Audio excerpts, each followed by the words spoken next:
अप्रैल 2022 को निचली अदालत ने स्थानीय वकील अजय कुमार को एडवोकेट कमिश्नर नियुक्त कर परिसर का निरीक्षण कर और निरीक्षण की वीडियोग्राफी करने के आदेश दिए। साथ ही एडवोकेट कमिश्नर को निरीक्षण और उसकी वीडियोग्राफी करने के लिए जरूरत पड़ने पर स्थानीय प्रशासन को पुलिस बल मुहैया करने के आदेश भी दिए। बनारस की अंजुमन इंतजामिया मस्जिद के प्रबंधन ने एडवोकेट कमिश्नर की नियुक्ति और प्रस्तावित निरीक्षण को हाई कोर्ट में चुनौती दी। उनके मुताबिक किसी पक्षकार को सबूत इकट्ठा करने की इजाजत नहीं है। प्रबंधन के मुताबिक कमिश्नर सिर्फ सबूत को स्पष्ट दृष्टिकोण में पेश कर सकता है, लेकिन सबूत इकट्ठा नहीं कर सकते हैं। मस्जिद प्रबंधन ने यह भी आपत्ति जताई कि निचली अदालत ने एडवोकेट कमिश्नर अजय कुमार की नियुक्ति याचिकाकर्ताओं की मांग पर की गई है, न कि अदालत की मौजूदा अनुरक्षित सूची से। कोर्ट ने मस्जिद प्रबंधन की इन दलीलों को खारिज करते हुए कहा कि एडवोकेट कमिश्नर को मौजूदा सबूत को सुरक्षित करने की पूरी छूट है और अगर मस्जिद प्रबंधन को कमिश्नर की निरीक्षण की रिपोर्ट पर कोई आपत्ति होती है तो वो उसे कानूनी चुनौती दे सकते हैं।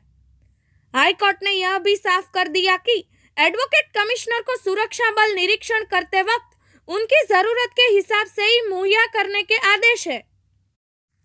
हाई कोर्ट ने इस दलील को भी खारिज कर दिया कि एडवोकेट कमिश्नर अजय कुमार की नियुक्ति महिला याचिकाकर्ताओं की सुझाव पर हुई है। हाई कोर्ट ने कहा कि महिला याचिकाकर्ताओं के सुझाव का मतलब यह नहीं है कि अजय कुमार उनकी पसंद के वकील है। वो अदालत के पास वकीलों की सूची में सूचीबद्ध है और अदालत ने पूर्ण विवेक इस्तेमाल करते हुए उनकी नियुक्ति की होगी। यह सब कहते हुए हाई कोर्ट ने 21 अप्रैल को मस्जिद प्रबंधन की याचिका खारिज कर दी। फिलहाल मस्जिद प्रबंधन ने हाई कोर्ट के इस फैसले को चुनौती नहीं दी है, इसलिए 6 मई को निरीक्षण की तैयारियां हो रही है। 2021 एएसआई के सर्वेक्षण पर हाई कोर्ट की रोक। 9 सितंबर 2021 को इलाहाबाद हाई कोर्ट ने निचली अदालत के एएसआई के सर्वेक्षण पर रोक लगा दी गई थी। रोक इस आधार पर लगाई गई कि उच्च न्यायालय सर्वेक्षण के मुद्दे से जुड़ी एक और याचिका पर अपना फैसला सुरक्षित रख चुका है। इस याचिका के बारे में अंजुमन इंतजामिया मस्जिद के वकील अभय यादव का कहना है कि हाईकोर्ट ने जो फैसला सुरक्षित रखा है वो दूसरा केस है। वो 1991 का केस नंबर 610 है। उस केस में यह कहा गया है कि जहां पर मस्जिद बनी है वो तोड़कर बनी है, वो काशी विश्वनाथ की जमीन है। उसमें मांग है कि मस्जिद को हटाकर उसका कब्जा हिंदुओं को सौंपा जाए। दावा है कि उस मस्जिद का जो आर्किटेक्चर है वो मंदिर को तोड़कर बनाई गई है और उसकी एएसआई से जांच कराई जाए। उसके नीचे शिवलिंग बताया जा रहा है। वो मामला हाई कोर्ट में पेंडिंग है। 1991 और गौरी श्रीनगर से जुड़े मामले में कानूनी फर्क समझाते हुए मस्जिद के वकील अभय यादव कहते हैं, यह जो शुक्रवार को हो रहा है यह एक अलग मुकदमा दाखिल किया गया है।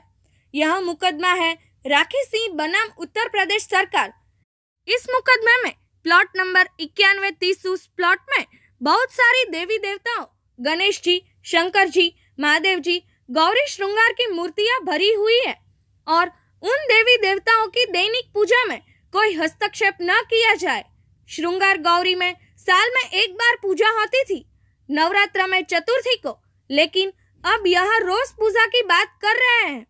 इनका खुद का कहना है कि वो मंदिर की पश्चिमी दीवार के बाहरी ओर है, मस्जिद के अंदर नहीं है और अगल बगल में जो मूर्तियां होगी उनके सर्वे के लिए इन्होंने अर्जी दी थी।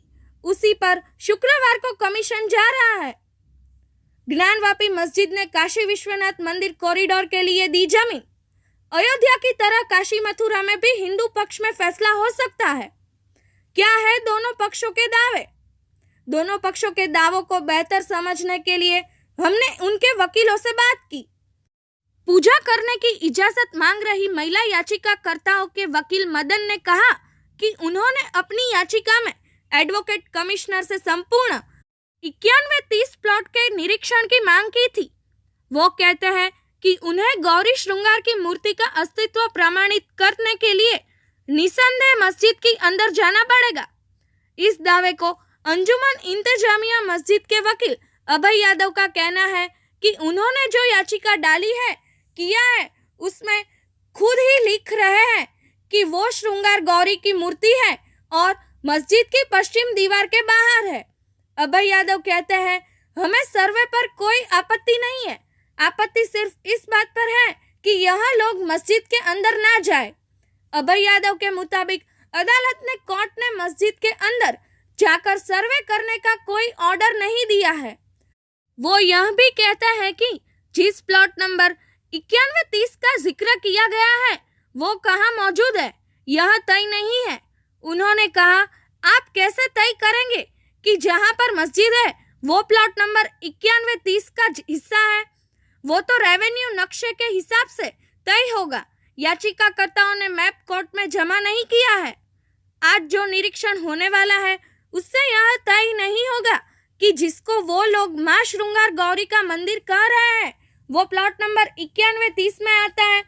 इसके लिए उनके पास कोई नाप नहीं है, कोई सर्टिफिकेट मैप नहीं है जिससे वो तय करे कि श्रृंगार गौरी का मंदिर प्लॉट नंबर 9130 में है। तो सवाल यह उठता है कि मां श्रृंगार गौरी की प्रतिमा कहाँ है? वकील अभय यादव के मुताबिक वो मस्जिद के बाहर है, पश्चिम दीवार के पीछे है, और जब मूर्ति बाहर है तो आप मस्जिद के अंदर क्यों आएंगे?